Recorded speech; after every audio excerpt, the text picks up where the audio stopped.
Hello and welcome to those joining us today. So glad to have you here. We are going to give folks just a couple minutes to get logged on, and then we'll kick things off in another minute or so.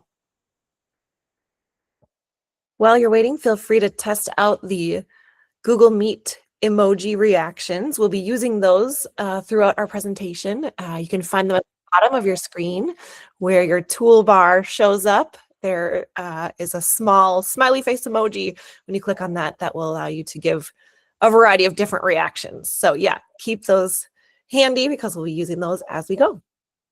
And welcome again. Ooh, an abacus. I haven't seen that emoji reaction before. Fun.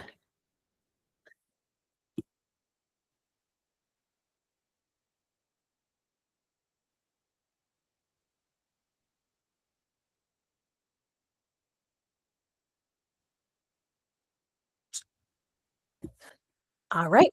We have hit our start time. So I'm going to go ahead and kick things off for us. Of course, we'll continue welcoming folks as they're able to join, and this webinar is recorded. So anyone who has signed up will receive a recording in our follow-up email. So no worries if you have to head off before we're completely finished today. We are excited to bring you some updates and a summary of some new features related to Experience CS. We'll talk you through kind of some background on what Experience CS is, and then give you some time to ask some questions, some open question and answer time as well.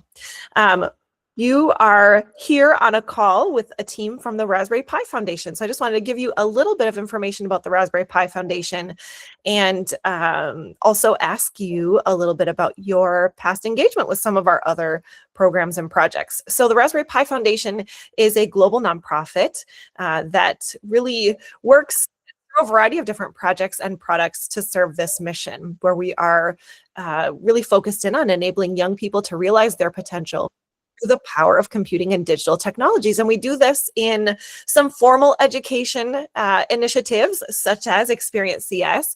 If you have been to an Experience CS webinar or tried out Experience CS before, go ahead and give me a thumbs up emoji or a clap or even a heart if you're feeling so led, just to let us know what your experience or exposure to Experience CS has been.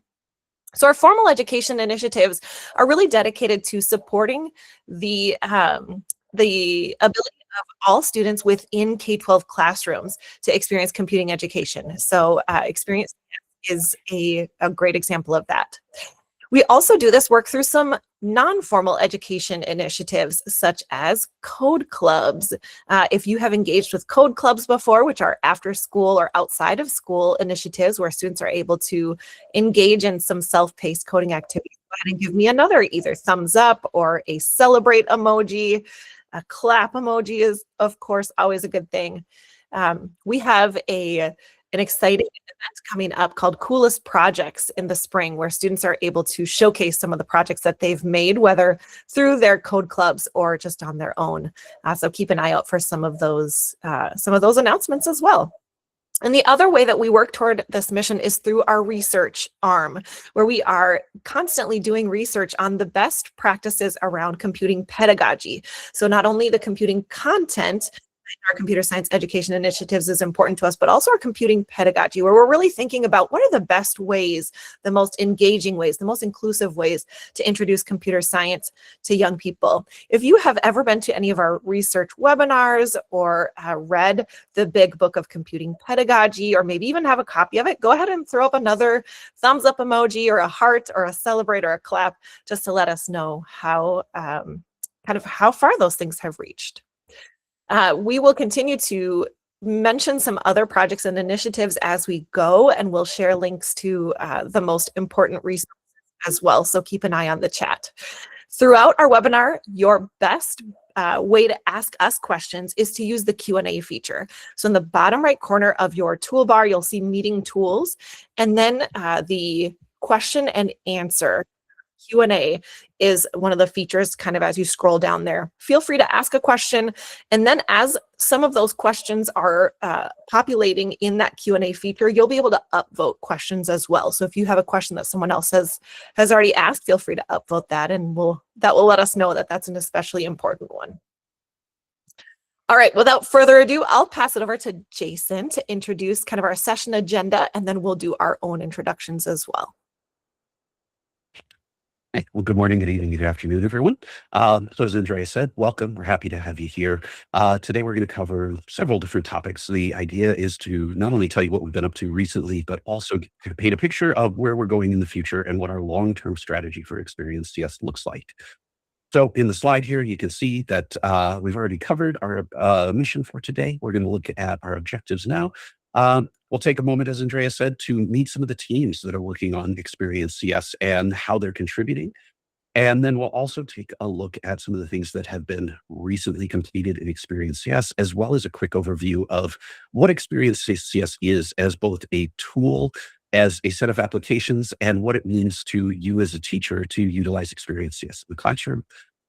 And then we'll take a look at the future a little bit, pull out the crystal ball, and talk about some of the things that we have planned for both the near and not so near term future so that you know what to expect in terms of improvements, enhancements, and you can provide us feedback on those things because above and beyond all else, as you see there at the bottom, we really want your feedback today. We want to hear what's working, what's not working, what you like and don't like. And ultimately, we want to take some time today to answer some questions for you as well. So with that, I will pass it back to Andrea, and we will go through some quick introductions here of who we are. Awesome. Thanks, Jason. Well, as was mentioned, my name is Andrea Wilson Vasquez. Great to be here with you all, and greetings once more. I am the Senior Learning Manager on our Experience CS team at Raspberry Pi Foundation, which means that I get to work with our curriculum developers and PD developers, as well as with our customer success managers to help with developing the amazing content that we have available, but then also supporting educators, schools, and districts on the implementation side. I'm based in Minnesota, and I'm glad to be here with you all. I'll pass it back to Jason.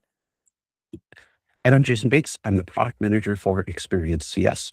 I'm also based in Minnesota. I spend most of my time working with other teams within the foundation, planning strategy for how we're going to grow Experience CS, how we can build tools that suit the market, and ultimately how we can try to provide the most value to you as you're using our tools. And with that, I will pass it back to Andrea. To discuss the session objectives a little bit. Awesome. Thanks. Before I hop into the session objectives, just curious to get a pulse on the kinds of roles that you all have who are joining us. We're going to use the raise hand function now. So when I mention a role, if this role describes kind of your day job or something that you do, feel free to use your raise hand icon to just let us know. So this will be like a quick way to show hands. Raise your hand if you are a K-12 educator. So if you work in classrooms, K-12, yeah, you can use that thumbs up. You can do the raise hand emoji. Awesome. We're so glad to have you all here. As Jason said, your feedback and input is really important as we continue to not only develop our last 6 units out of our 18-unit initiative here, but then also to hone what we already have and continue to make revisions. How about folks who are supporting educators? Maybe you're an administrator or a coach, or maybe you are in a role that supports educators on the IT side. Show of hands or a thumbs up emoji on that side. Anybody from that role? Awesome. Thank you so much for being here. And then how about folks who are working with youth, but maybe not in a school setting, or are working maybe not directly in a classroom, but are supporting in other ways? Go ahead and give us a thumbs up. Awesome. Great. Well, thanks again for being here. Your input is really important to us. And that ties into our session objectives. So today we will not only discuss some of those recent and upcoming changes and improvements to Experience CS. It is consistently evolving as time goes on and as we gather your feedback. So thanks again for that. We'll also share a little bit and explore our strategy for expanding access to CS education in North America, specifically through the Experience CS platform and curriculum.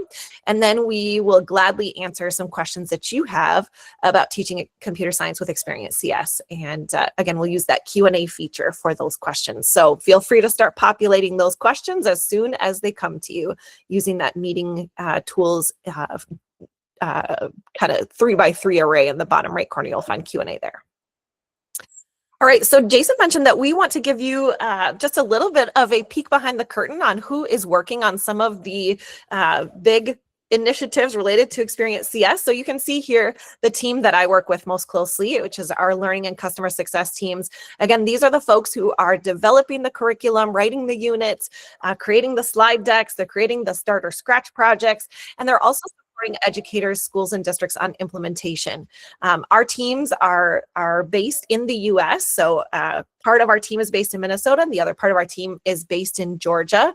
So you can rest assured that our educators who are working on this work are very familiar with kind of the current contexts of what's happening in our world and in our specific kind of corners of the US. But then also we're in touch with some regional partners as well to kind of help provide some more insights on how we can continue to meet the needs of educators across the US and in Canada as well. We collaborate often with our digital team members as well, and Jason can introduce who those folks are. Absolutely. And I will say right out of the gate, I've considered myself we're fortunate to work with not only such a talented set of educators, but also some of the engineers that you see here on the screen in front of you. So the Experience CS team is primarily focused on, surprisingly, the Experience CS application. That is everything from our front end webpage, where you find lessons and materials, all the way through to the back end in our code editor for education. We'll jump a little bit more into that here shortly in the presentation, but just know that this is the team that I work most directly with. However, I do also get the opportunity to work with several other teams in the foundation as well. We do have a team specifically dedicated to that code editor for education, and the Experience CS team works in partnership with them to build that application and extend it specifically for Experience CS. The one person I will call out here specifically is my peer and friend, Dharmesh Chauhan. He is the product manager for Code Editor for Education. At the end of the presentation and webinar here today, we're going to provide you contacts for all of us, so that if you have feedback, comments, questions, things you need help with, etc., you have a good set of folks to reach out to here within the foundation. Excellent. So we are going to start now to share a little bit more about what Experience CS is. This might be your very first webinar with us to learn about Experience CS. And so we want to make sure that you have information that is helpful to you as you're considering if this is a good fit for you in your classroom or you and your learners. So Experience CS is a set of, I would call them project-based curricular units. These curricular units are targeted at grades 3 through 8. However, you could always do some adaptation and differentiation if you wanted to potentially use these units with students who are outside of that grade range. Everything that the Raspberry Pi Foundation creates is free to use and always will be. So all of our curricular materials, from the lesson plans and slide decks to the Start or Scratch projects, access to our code editor for education, the professional development surrounding Experience CS and any other Raspberry Pi Foundation initiative, all of it is available to you and to your students for free, which is something that's really important to us in our mission. Experience CS leverages the Scratch platform. However, we're doing it through a school-safe version of Scratch that our digital team, our developers, have created, called the Code Editor for Education. We will provide you a little bit more information about what that is all about and what some updates are to our code editor and our school safe version of Scratch as we go. But the kind of data privacy questions around Scratch are something that we've been answering a lot. And so definitely, if you are a person who has been told that you aren't able to use the MIT version of Scratch because of some data privacy concerns, this product with our school safe version of Scratch and our code editor may just be a great fit for you. We are very conscientious of the importance of standards alignment as we're working on Experience CS. That's especially important because we are creating fully cross-curricular units. So we are teaching computer science and the concepts of computer science through the lens of other subject areas. So for example, math, science, social studies, English language arts, and the arts. We'll have some examples of those as we go on, but thinking about where computer science can fit in your school day, we hope that by making these cross-curricular, it not only shows students kind of how computer science has impacts across all aspects of our lives, but also provides you with another opportunity to implement computer science across different times and schedules during your day. I mentioned that research and computing pedagogy is a mainstay in the Raspberry Pi Foundation, and it has also been a huge strategy and focus for us as we've been designing Experience CS units. So if you haven't already gone back and checked out, for example, some of our previous webinars about the model or Experience CS's pedagogical approaches, definitely check those out. We also have some of our pedagogy quick reads on our Experience website, just to let you know some of those favorite pedagogical approaches. So really big focus for us in our unit design. And then finally, I mentioned that all of our materials are available on our website, and we are really focused in also on creating educator resources that any educator could pick up and use, even if you haven't taught computer science before. So really aiming to cast kind of a wide net in terms of who might be able to teach computer science. We believe that everybody can with the proper resources and support materials. And so we've designed our materials to support every educator regardless of previous computer science experience. Similarly, our student resources are designed that students can engage with computer science no matter their past computer science background. So I mentioned that we have some units still in development. The first 12 units, however, are published and available on our website, and we're super excited about those. There's also a Unit 0, a Getting Started guide, in case you or your students are new to using Scratch or the code editor. That can be a really helpful place to get started. And I did see a question in the chat about the ability to use a blank Scratch project. There has been a lot of talk about that feature and when it might be available for widely for users. I'll let you know that that Getting Started Unit 0 has a blank Scratch project in it that you can assign in your classes and students can use again and again. So in case you're thinking, what is kind of my intermediate solution for that, check out that Unit 0. It's a nice, at least a nice option for now.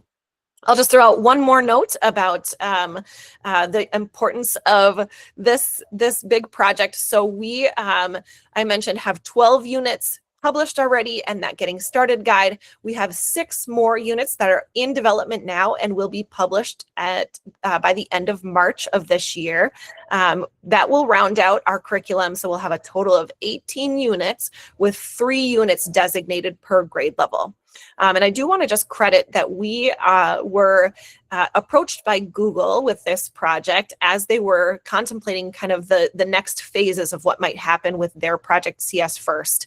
And while we are not attempting to duplicate or continue on CS First exactly as it was, we are certainly building on the legacy of some of the themes and some of the really exciting features that they had available. So cross-curricular, as well as game design, as well as creative computing approaches, all of those themes we hope you'll see carried forward in a lot of the resources that we've been creating. And that kind of timeline of starting last year in June was when we launched our MVP to March, just also gives you a little bit of a sense of just how excited we are about releasing this content and how important we think it is. We're working fast and furiously to get it out to you.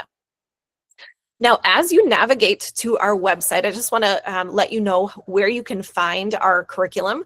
So our website, experience-cs.org, is where you'll find all of our content. And within kind of that toolbar at the top, curriculum is the very first entry, and that's where you'll find our 12 units. And you can see that each unit includes kind of just a thumbnail image as well as a title, a short description, and then in those blue bubbles, that's where you'll see which other content area computer science is aligned with, and then what grade level that particular unit is most suited for according to the standards alignment. And we did align to the National CSTA, or Computer Science Teachers Association standards, the Common Core standards in ELA and math, the Next Generation Science standards, the National Art Standards, as well as the E3 Social Studies standards. So you'll see those reflected as you click in and explore those different units as well. All right, Jason, do you want to give us a quick tour of how Experience CS works between those learning materials and the digital platform?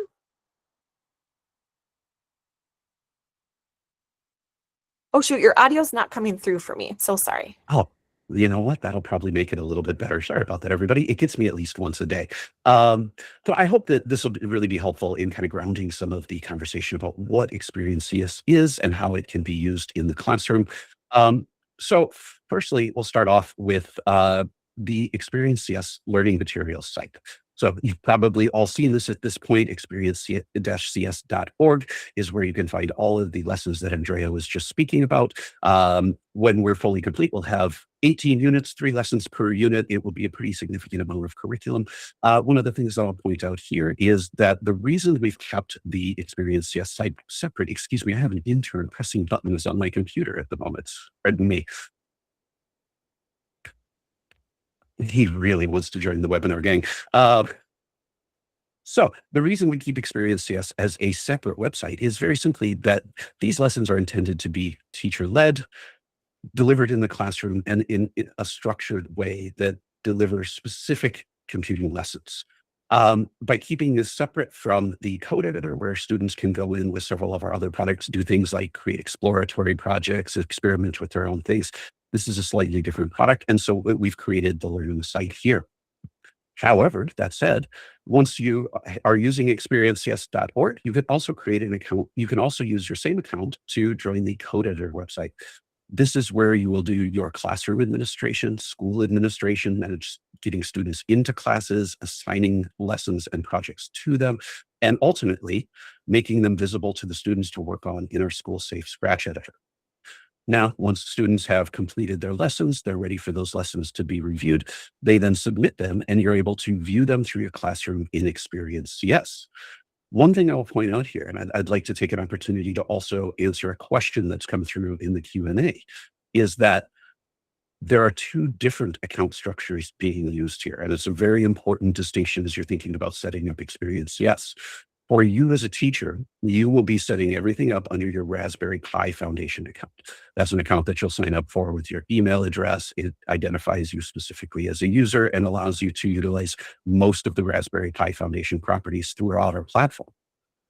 However, because of the school safe nature of Code Editor, what we don't want students doing is having to provide an email address to use the tool. There's safety and security and safeguarding concerns embedded in that. And so what we've done is created a specific student login. The difference between these two is that for a Raspberry Pi Foundation account, you as a teacher and a Code Editor and Experience CS user, you'll need to be over 13 to create an account without a parent's permission. For a Code Editor account, those are accounts specifically intended for student users. Those do not require an email account. They require a username and password, which you as a teacher or your district or school administrators can control more directly, so that we have those safeguarding controls to ensure that we're not capturing emails of young learners, creating a security risk that doesn't need to exist. So I hope that helped answer the question, because I can certainly see how some of those terms and conditions and all the legalese can get quite overwhelming. What I will say on that question is, if you would like to follow up on some conversation on that, please use my contacts here at the end of the webinar. I'll be happy to connect you with the right folks within the organization, or just help answer questions as I'm able to as well. Great. Thanks, Jason. We will continue answering questions as they come up. But we're going to now let you in on some information about what's new with Experience CS. You may have gone away over winter break and not noticed that over winter break, we added 3 brand new units.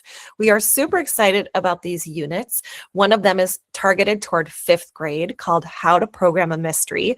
It's aligned with English language arts and computer science, of course, and it gives students a starter mystery, so kind of a starter problem that students have to then think about what some next steps would be in building out and programming their own mystery story. So they think about the characters, they think about what clues might be found, and they program their mystery story together, and then at the end, share that with classmates. Our 6th grade unit that was just posted right before winter break is called Feed Your Mind, Mind Your Feed. This is a unit that's aligned with the National Health Standards and is targeted at 6th grade, and actually has students contemplating their screen time outside of school and building what we are terming an anti-app using Scratch, where they will actually compile a few different lists of activities to suggest something that folks could do that gets them off their screens for a while. So we're really excited about that app and the ways that that could start some good conversations about balancing out your screen time with other non-screen related activities. Our 8th grade unit that was just published right before winter break is called Pollution Patrol. Pollination Patrol. Pollution is not a part of this one, but Pollination Patrol is an Scratch project that is really focused in on science and computer science. So in Pollination Patrol, students are given some information about ways to replicate or simulate an ecosystem where pollinators would thrive, ranging from simulating how random flight patterns happen for pollinators to simulating the pollination process and doing some data collection and automation around those pollinators as they move about that simulated pollinator ecosystem. It's an amazing opportunity to not only learn about those pollinators, but then to create an environment on Scratch where those pollinators can move about and do their important work. The other thing that I'll mention is that we also in December celebrated CS Ed Week. Give me a celebrate emoji if you also participated in some kind of CS Ed Week activity. So for those who are new to CS Ed Week is a national and maybe even international now initiative put on by a variety of different computer science education organizations. And you can find information from the National Computer Science Teachers Association about CS Ed Week if you're interested in kind of learning more about it or checking out some of the resources. But we produce some CS Ed Week activities that include some very specific, targeted, about 15-minute long activities that teachers can just take and use right away. No login needed. Your students can follow a short link to use the code editor without having to do any logins either. There are 3 different activities that you can access as a part of CS Ed Week. No matter the time of year. So even if you're thinking, gosh, I missed the CS Ed Week in December, but I want to try those out, I'll share a link to our newsletter sign up. That's how you gain access to those CS Ed Week activities. And it's all free and comes in the form of slide decks. So definitely check those out. The other brand new thing that we are excited about is that we now have 9 of our Experience CS units translated into Spanish and French. That includes all of the teacher-facing materials, lesson plans, slide decks, etc., but also all of the student-facing materials such as student activity sheets, rubrics, and the Scratch projects. So we're really grateful to our translation team for all of their work in getting our materials accessible in a variety of languages. Jason, how about on the digital side? What's new with Experience CS on the digital side? Yeah, let's jump into some of the fun stuff that the team's been working on for the past couple of months. So first and foremost, the one that we are most excited about, we've heard you loud and clear that getting students logged into Code Editor can be a challenge. That is a top priority for several teams within the foundation. And so one of the things I'm very excited to talk about today is the ability to not only import your classrooms from Google Classrooms, if you are a Google Classroom user, but also to provide students the ability to log in directly using their Google Classroom credentials. At a very high level, what this will look like for the student is they will continue to go to the Code Editor login where they enter their school code. However, as you can see in the video in the slide here, once they've entered the school code, they'll now have a new option at the bottom of the login screen there, simply to log in with Google. When they do that, assuming that your school is already using Google authentication, we'll automatically authenticate them into your classroom. The connections will be pre-made and they'll already be rostered into your classroom for you from the import from Google. This should be one of the beginning steps in making those logins significantly easier. I do want to say in a very forthright way, we have more in the works. I'm going to talk about more of that in a little bit here, including expanding this to a Google SSO login, not strictly a Google Classroom SSO login. Now, continuing on the trend of managing students and managing your schools. Again, we heard your feedback loud and clear on this one. We knew that the early beta version of Code Editor missed a lot of very simple administrative tools that administrators at the school and district level need to simply manage the student body. So we have added several new tools within the Code Editor, everything from a simple search to be able to identify students easily. And as you can see in the video here, shorten the list to work with only those search results. We've also added several bulk actions into our tool set here, where you can select multiple students at once and add them to a classroom. You can now select students and remove them from the school entirely. One of the things that we heard from quite a few of you is that you did a lot of testing with Experience CS early on. You had a lot of Jane Does and Jimmy and so on and so forth that weren't real students. Those are clutter that obviously you don't want to deal with on a day-to-day basis. So being able to remove those students that are no longer using the tools simply slims down that list and it makes it easier to use. And one of the other pieces of feedback that has been actioned since our last webinar is that you can now also remove classrooms from the school. Those same testing classrooms that you were setting up to figure out how to use the tools, the experimental space for yourself, you can now get rid of those when you're done with them to remove some clutter out of the way. There are several more tools behind this. These are kind of the highlights. So I definitely urge you, as you're using Code Editor, if you're thinking, gosh, this would just make it easier for me to use my classroom. It would be easier for me as the owner administrative for my school to manage students, classrooms, the school. I very much want to hear about those right now. This is a long runway that we'll be working on over the next 2 years to improve these tools and make them faster and easier to use. This is a good starting point, but we know that there's more that you're going to need. So I'd love to hear directly from you exactly what those things are.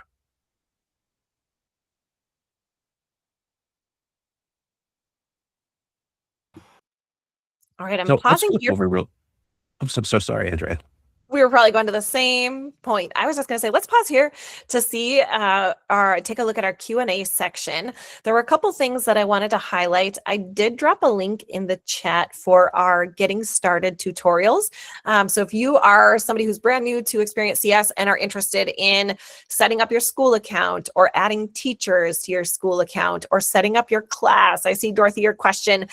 There is a tutorial on our Getting Started section of our webpage all about setting up a class within the Code Editor. So definitely check that out. You also have access to a Getting Started tutorial about adding students and helping them to get logged in. So definitely check out those Getting Started tutorials for some extra support. Any questions, Jason, that you saw come in that you wanted to address at this point? I think there is one actually that came through that I'd love to just touch on real quick because I don't know where we'll get an opportunity otherwise with the Q&A. I do see a question here about having the curriculum and the editor site be one application. And I hear you loud and clear on that one. What I will say is that, yes, there are plans there. There is a little bit of a complicated strategy to get there because of kind of what Andrea and I were saying earlier in the webinar, that these are really intended to be guided teacher-led activities, whereas there are fairly large sections of Code Editor that are more intended to be free exploration, unguided learning. We want to make sure that we bridge that gap in a way that doesn't confuse students or get them going to the wrong places when they're trying to execute on lessons in your classroom. However, what I can say for now, in talking with Dharmesh, who I introduced earlier, not only is that a plan, it's not that far away.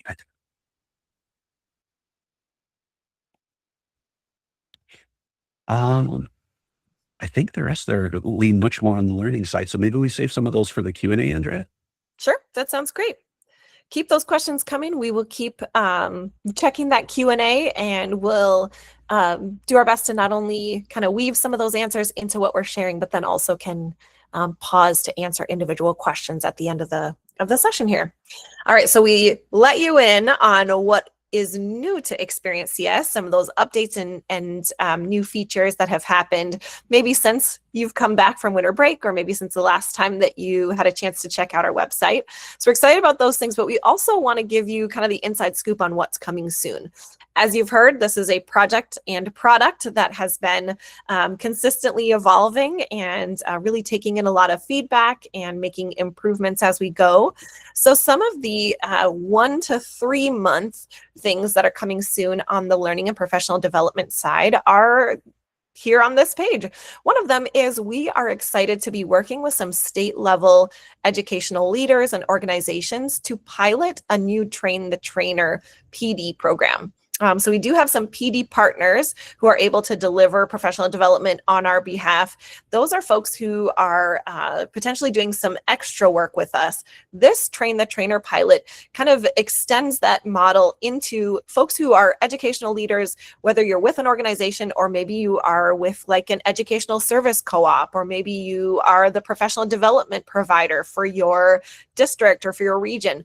This brings our Train the Trainer model into more of an educator or even a district level or an organization level sort of a basis. So we're going to be piloting this program in February with folks from a few different states, and then we'll continue to open up a Train the Trainer cohort every couple of months. So keep an eye out for that. We'll have more information to come and may even highlight that program as that the pilot kind of continues to kick off in one of our future webinars. So keep an ear out and eye out for that information. But we're really excited about being able to provide you as trainers potentially with high quality training materials and up-to-date information so that you can train folks up in your specific region or your area on Experience CS and how things work. We're also, as we mentioned before, we're really in touch with states and districts about data privacy. So we have a specific team at Raspberry Pi Foundation whose job it is to be navigating through data privacy agreements with states and districts.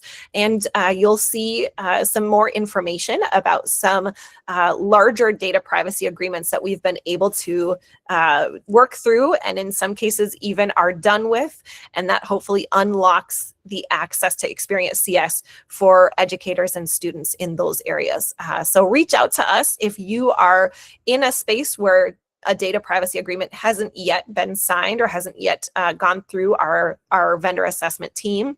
We would love to work with you on it so that you have everything you need to get started with Experience CS. The other thing we wanted to call out is we recognize that many folks on our webinar might be coming from the Midwest, and we want to let you know that we are going to have an Experience CS session coming up at the MN Plus CS Educator Conference in Minnesota. That's coming in a month or two in March, and I'll drop a link to the registration and information in the chat there in case you or anyone you know is interested in seeing us live or being a part of that MN Plus CS Educator Conference, which is not only featuring Raspberry Pi Foundation, but a variety of computer science education organizations and educators will be there. So a great chance to network and connect if you're in the Midwest. A resource that we hear from educators that is very helpful is our curriculum map. And now that we've added 3 additional units, we have updated our curriculum map and vocab repository, and it's just going through our final copy edit processes. So they're not quite up on the website yet, but for sure within the next 1 to 3 months, hopefully even within a few weeks, you'll see that updated curriculum map and vocab repository posted. The curriculum map is where you can see all of the standards alignment for each individual unit, as well as an overview of which CSTA standards are covered in general in our unit, so that you can plan your integration and implementation strategies. And then also, in case your administrator is wondering, how does this unit meet not only the computer science standards, but also the science standards or English language arts standards. So that is available currently for our first several units, but will be updated again and posted within the next couple weeks. Similar story with our vocab repository. As a former English as a second language teacher, I know how important it is to have access to the pre-teaching of vocabulary, and just in terms of considering, again, where your cross-curricular efforts may best be focused. That vocab repository lets you know all of the vocab words that are highlighted in each individual unit, as well as the definitions that are used, so that you can, again, plan out any number of differentiation or kind of cross-curricular strategic approaches that you may find helpful. So those things are coming soon. I've mentioned a couple times and can't underline or underscore enough how excited we are about these final 6 units that will be shared by the end of March. These are, again, going to add to our 12 that are already in existence. So there will be a total of 18, or 3 per grade level from 3rd through 8th grade. You'll notice that some of our units that have been posted recently don't yet have unit intro videos. Those are videos that give kind of a trailer on the very first kind of part of our lesson 1 slides. They are meant for teachers and students to just give a preview of what's to come in the unit. Those unit intro videos will be posted for sure within the next couple of weeks for those most recent units that were posted. And then for the final 6 units, those will come shortly after those units are posted. So I know some folks have asked about those. Those are coming soon. And then you can just expect that we'll continue to have regular webinars to keep you in the loop and keep you informed about different aspects of Experience CS. If you have suggestions for future webinars, things you're wondering about, or topics that you think would be helpful, feel free to put those in the Q&A, and just you can kind of label it as future webinar suggestion. All right, Jason, how about on the digital side? What's coming soon? Yeah, let's hop in. Let's pull out our crystal ball here for a second, and let's look at some of the things that we're working on as a team. So first and foremost, as we've been doing some of the administrative tools for classrooms and schools, we want to round out that effort. The last piece will be to remove projects from your classroom once you've added them. That's been kind of an overwhelming request that we've had from teachers. Again, as you're experimenting, as you're trying the tools, which I definitely encourage you to do, and we want to enable you to do that. So this will be another tool that will help you add things without creating clutter in your classroom. We're also going to be creating some support and support content, and tools for districts and schools. Right now, the code editor has a pretty significant knowledge base that you can pick from for instructions, help, guidance, etc.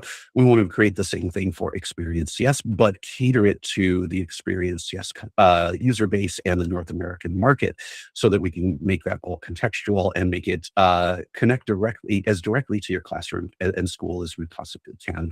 Additionally, behind the scenes and very quietly, we'll also be building tools that helps our customer success team serve you better, faster, with more clear and concise information, and ultimately kind of supercharges the superpowers they already have in helping guide you through the lessons and challenges that you're having. I'm going to take a brief aside here to address a couple of questions that came through. If you're struggling with getting a school set up, a classroom set up, getting projects to your students, understanding how to get them to log in, things like that, I strongly, strongly recommend reaching out to our customer success team. They are absolutely phenomenal. They provide the very high touch service in working with you, your specific challenges, questions you have, things like that. They're a wealth of information, and they're here for exactly that purpose. Now, I'm also going to talk about this next one and take an aside as well, because again, we've heard feedback on the student login process and also some challenges in having students log in when you're following that process. So in the coming quarter, teams will be working on, similarly as we did with Google Classroom logins, additional ways to make it easier for students to log into the platform and for you as a teacher to add them to your classroom, taking away some of that manual work of adding each student, of importing them into the school, etc. There's some tools that we're working on in the background. And for those of you that have asked questions in the Q&A, I will state, just to be fully transparent, that in the last week, we have identified some issues with logins. We know that there's a technical challenge there, and there is a dedicated team, our internal products team, which manages all of our data management, all of our login privacy tools, etc., that is looking very closely at that one right now to identify some solutions. And I'm going to give a quick tip as well to help with some of those challenges. One very hard to see nuance in the code editor is that if you're looking at the project page, that page where you make it visible or not visible to your students, and you share that link, that link is going directly to the project itself, and it's asking the students to bypass their school login. When you're asking students to log in, make sure that you're on the school landing page and using this school login link. You'll know the difference between the two because you'll always see a school login link accompanied by a school code that the student may be asked to enter in their browser before they can log in. And as a troubleshooting tip with your students, if you continue to have problems, if they're being asked to provide an email to log in, they've somehow accidentally ended up in that code editor / teacher login, and we want to get them back out of there and over to the school login. Again, I'm going to suggest please reach out to Jade and Kendall if you're struggling with this. I definitely understand where you're coming from, and I wanted to make sure that everybody was aware this is something that we are working on very heavily across multiple teams. Now, that said, I get to take another aside here and answer another question along the way. We're going to simplify the school application process. Excuse me. If you're thinking about signing up, if you're preparing your district or you're preparing your school to start with Experience Yes, we want to make that process easier. I have now been told as recently as this morning, I can tell you that that means removing approvals entirely. This is great news because it allows you to get going faster when you have the time and when it's top of mind, not putting you in a waiting cycle. For those of you waiting for approvals, those do take some time. I appreciate your patience in waiting for the team to vet all of those applications. Those will be coming through in the next couple of days. And again, if you're struggling there, if you're not getting the responses in the time that you're expecting them and the timelines that are laid out in the process, please reach out to the customer success team. They have a direct line to those approvals, and they can most certainly give a nudge in the right direction on your behalf if something has stalled out for whatever particular reason. The last one, and again, we're very excited about this, is that we are adding translation support for Irish. We are launching a new program in Q1 of this year to expand Experience CS into Ireland. Our partners at CS First and Google saw great success in Ireland, and so we want to create the opportunity there for Irish schools to capitalize as well. The great thing about this is that it gives us a little bit broader scope as a product. We start to think about international and how we can serve some of our international customers better. So we're very much looking forward to starting that program off here in Q1 and starting to onboard Irish schools as well. And with that, I will kick it back to Andrea to pull out the crystal ball for the way out in terms of planning. Yeah, absolutely. I did want to answer one question that just came in about how to best reach the customer success team. I've dropped a link to our Experience CS inbox email address in the chat that is answered by our customer success team. And so if you have individual questions or have heard anything on this call that you wanted to follow up with, that's a great way to do it. Give us a shout at that experience-cs@raspberrypi.org email address. All right, so looking ahead to the next 3 to 6 months, here are some things that are coming up on the learning and professional development side. So I've already mentioned many times that we'll be finalizing our unit development as well as our translation process. So that's scheduled to all be completed by the end of March, at least on the unit development side. The translation will happen shortly after that as we give our translation team some time to work on those finalized units. But by the end of March, you should see those 18 completed units up on our website, which we're super excited about. We'll continue to have regular webinars.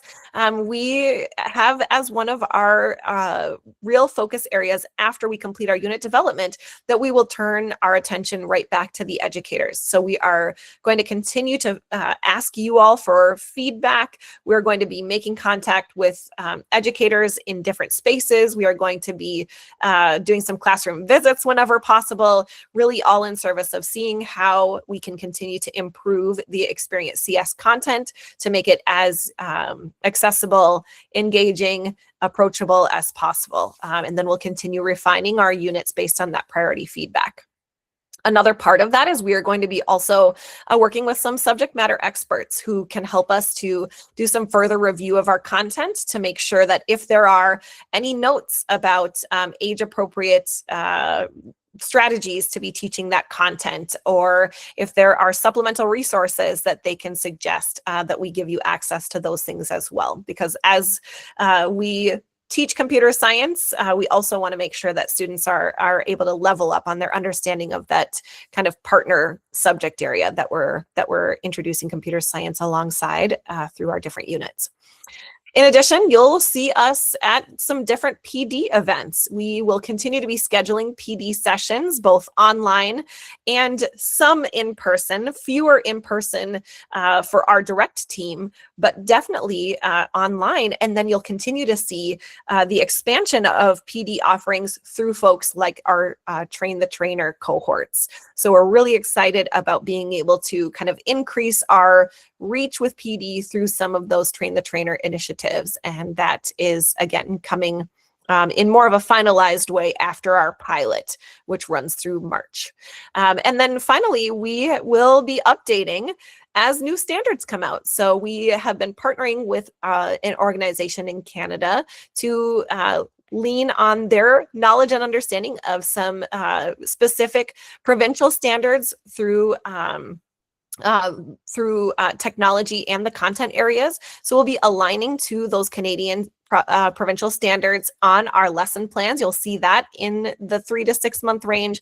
And the National Computer Science Teachers Association has some new standards that they'll be releasing this summer as well. And so we'll have our next steps in terms of updating to align to those new CSTA standards as well. So you can keep an eye out for that work, which will be exciting and important. All right, Jason, how about on your side? Yes, we get to my favorite part. If you don't know, product managers love talking about stuff 6 months away. So now I'm going to do a little bit of that for everybody here. Again, this has been a theme throughout our conversation today, and I'm going to continue to double down on this, and this is because it is such a core part of the Experience CS strategy. We want to continue to make it easier to help students during classrooms. In looking at the 3 to 6 months range, that looks like adding additional SSO options to the platform. We know that a lot of you use Clever, Moodle, OneTrust, etc. Those are all targets that we're looking at for SSO tools, and we want to make sure that because you're using them, we're supporting them. We also, kind of to the conversation we've already been having, want to make that less confusing for students, making those pathways more clear, solving the problems of multiple links that can be shared, and clarifying exactly how they log in, as well as creating some safeguarding tools so that if a student does accidentally land in a place where they're not supposed to, instead of putting them in a dead end, we're giving them a way back to a safer place where they can complete their login without asking for assistance. Because I understand that when you do that 25, 30, 35 times a class, that is a big time commitment for you as a teacher. Speaking to one of the questions in the chat, you may have seen previously that the code editor team has released some features allowing teachers to provide feedback to students. One clarification on that is that we've held that feature back for Experience CS. And for those of you who are in security, privacy, data management, etc., you probably understand that that creates a new layer of data security and privacy concerns for us that will eventually be released in North America. However, before we do that, what we want to make sure we do is that we don't blow up any of those DPAs that the team is working on so hard by adding new data, new communications, new opportunities for security and privacy concerns. So there is an audit and assessment going on, and that will continue to be built out in the future.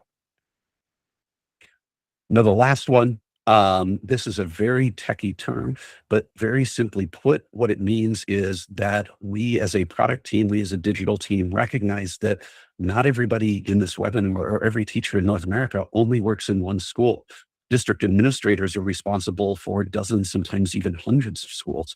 And so being able to log into one school with one Raspberry Pi account simply isn't sufficient. You need to be able to log into every school that you manage and not have to flip usernames and passwords every time you want to do that. So within 6 months, we expect to have a solution in place where, as a teacher user or as an owner admin of a school, you can log into multiple schools under one account and then manage them based on your level of permission within each school. We think this will simplify the overall use of the platform for everybody and ultimately make it easier for districts and information and security managers to manage the implementation of Experience CS throughout their schools and districts. And with that, let's talk a little bit about how you give us more feedback, because ultimately that's what I'm here in front of everybody to beg and plead for today. After our last webinar, I will say that I was overwhelmed in all the best ways possible with the amount of people that reached out with questions, feedback, information on the way that they're using things in school, and even some folks who went out of their way, and I genuinely mean out of their way, to provide us amazing detail on the challenges that they were encountering and how we could help solve them. Please never feel like that level of feedback is the type of thing that we don't want to hear. As a matter of fact, I want to put this slide in front of everybody today and encourage you to use these contexts. First and foremost, and I believe that Andrea has already shared it in the chat, if you want to speak with our customer success team to get support, figure out how to solve a specific challenge in your classroom, or just get some support with because the tools aren't behaving quite the way you want them to, please use experience-cs@raspberrypi.org to reach out to us with any of those. It is a capture-all inbox. There is no wrong thing to send to that inbox. However, if you'd like to give some feedback on Experience CS, Code Editor, or our learning materials more directly, you can see that my contacts, Andrea's contacts, and my colleague Dharmesh's contacts are right here in the slides, and we strongly encourage you to use those. If you're not sure who to send them to, feel free to send them to me. I'm always happy to put them into the right hands. My inbox is always open, and I try to at least let you know that I've gotten those inquiries and sent them along to the right person, so that we get you an initial response, if not an initial solution. And I think from there, that takes us to the final pathway, which is if you're in the webinar today, please feel free to use the short link you see on the screen here. There's a short survey that you can take. Tell us if the webinar was useful, what you took away from it, things you might like to see in future webinars. Really just going to give us feedback on the presentation today and how we can make it even more meaningful for you in the future. I just dropped that link in the chat so you can pull that up and have it handy. And as you are opening that up, we will also now turn toward the Q&A feature. So just a reminder, if you haven't yet had a chance to post a question and you have one, do feel free to open up those meeting tools in the bottom right corner of your Google Meet screen, navigate to the Q&A feature, and either +1 somebody else's question that you're also curious about, or go ahead and ask your own question. I'll kick things off. I see a question from Ileana about a plan for code clubs to use Experience CS. I will say that our current focus for Experience CS is on in-school use within kind of the classroom during a normal school day. And at the same time, our Experience CS resources are freely available. So you are absolutely welcome to check out those lesson plans and slide decks. The only thing is that our Code Editor for Education is currently really focused in on school and district level accounts. So as you're thinking about kind of using that code editor, those are our main use cases right now. But you can always reach out to us if you have kind of an edge case that you'd like us to consider, knowing that we will continue to expand the offerings that we have as time goes on. But those learning materials are absolutely open and available to you at any time. And Ileana, I saw that you also had a question about using those with folks in Mexico, I think you had said.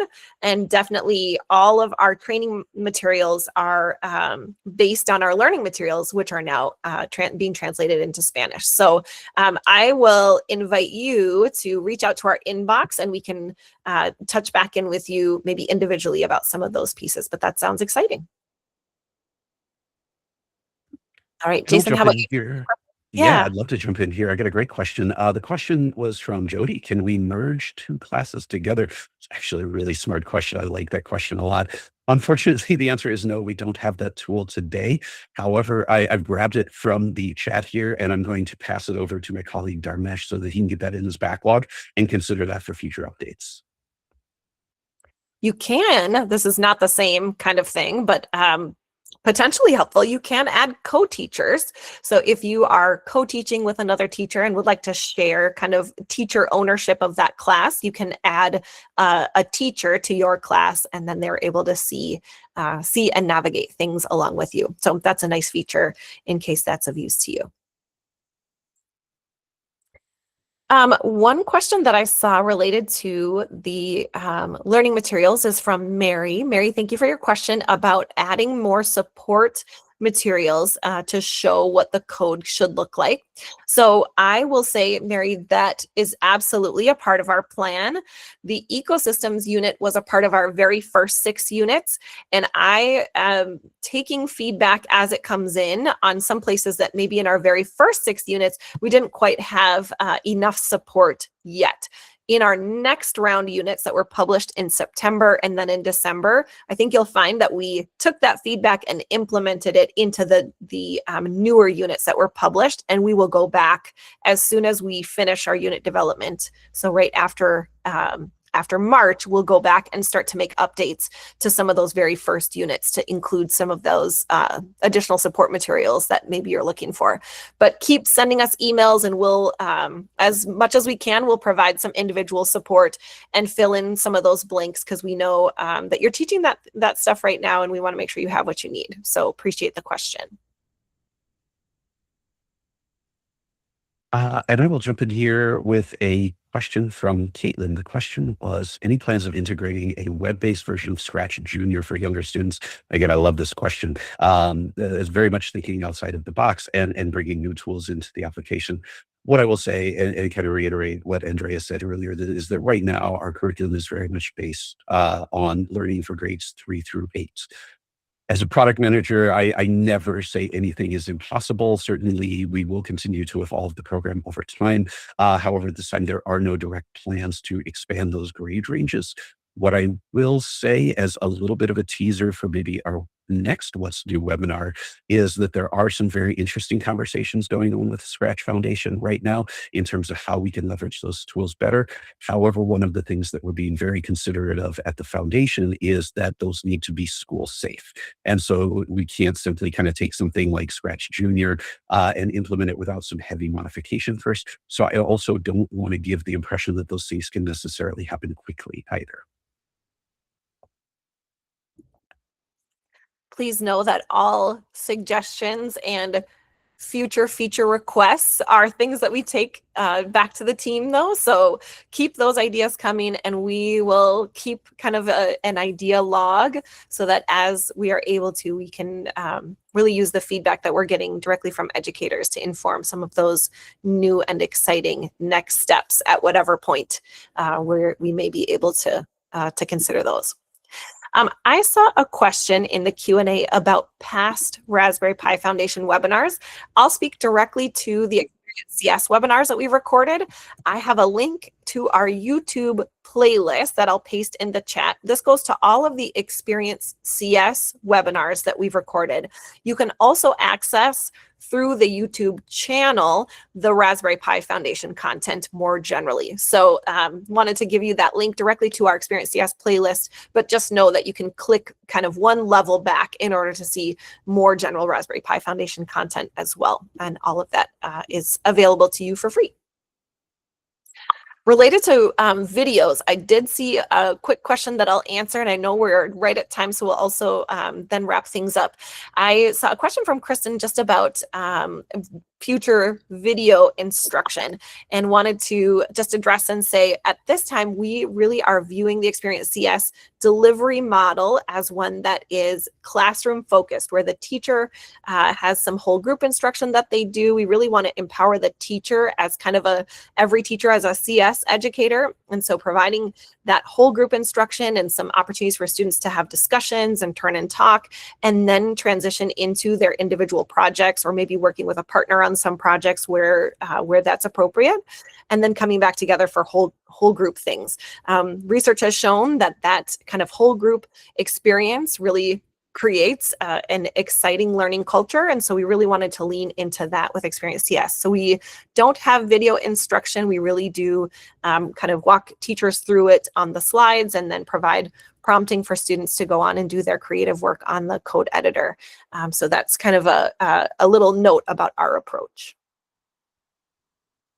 All right, well, I've taken us 2 minutes over, so I think maybe that's a good place to wrap things up. Please know that you can access this webinar, the recording, through a link that will be shared with you after the fact. fill out that feedback form if you haven't had a chance yet to let us know not only what you thought about this webinar, but what other webinar content you might be interested in. And then keep that email address for our inbox handy. And I'll drop it one more time